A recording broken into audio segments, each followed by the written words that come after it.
Good evening, you're watching Business Express and I'm Nisha Podar, and straight to our big business lead for today. The much awaited guidelines for the new bank licenses have been released by the Reserve Bank of India.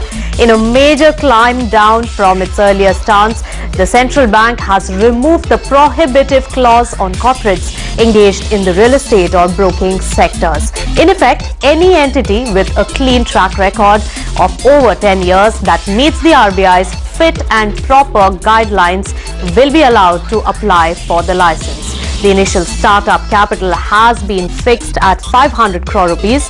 And now we are joined by our banking editor George Cherian to get a better sense of all those guidelines.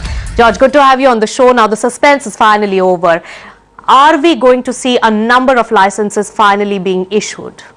Well, not really, Nisha, because you can have hundreds of applications go into the Reserve Bank of India, which ideally should happen by the 1st of July of this year, post which the RBI is going to process all the applications. And I think it's reasonable to expect that you will not see more than 4 to 5 licenses issued, and even that is quite likely to be issued only in early 2014, because the process of sifting through those applications and deeming whether the applications or the applicants are deserving of those licenses is going to be a fairly lengthy process. So I think that process is going to take easily 6 to 7 months, one would assume, going by past what we've seen in the past. So to expect that anyone who applies for a license is going to get one, I think is a little far-fetched.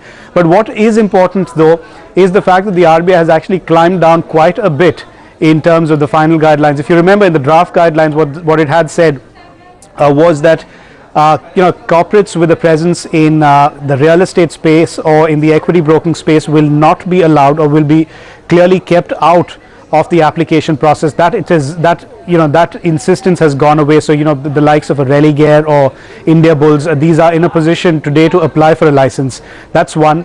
Two is, in the draft guidelines, the RBI had said that no corporate would be allowed to use its brand when setting up a bank. So if the Mahindras or the Tatas, for instance, were looking at setting up a bank, the bank would not be allowed to be named Tata Bank. That's gone away again.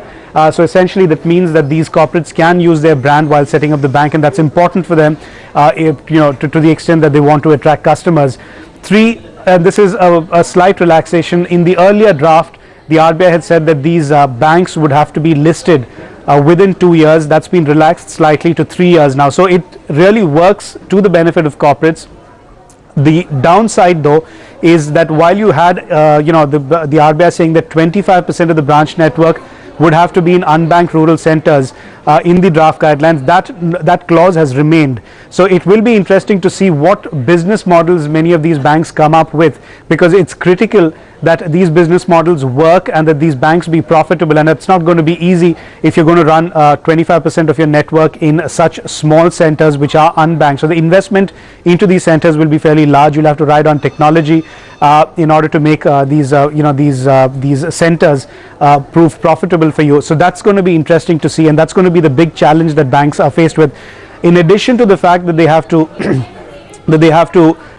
set up 25% of their branch network in these rural centers, unbanked rural centers, they will also have to additionally meet the priority sector lending targets that are applicable for existing domestic private banks. So that's not going to be easy. You can argue at one level that it's a little unfair, but that stays. So it will be interesting to see what the business models are, and whether indeed a number of corporates actually get dissuaded and choose not to apply for a license. So it's going to be interesting to see which ones do actually apply for a license, and the RBI has said that all the applicants' names will be put up on the RBI website once they've submitted those applications. So we'll have to wait until after the 1st of July. All right, George, thanks so much for putting all that into perspective. But let's without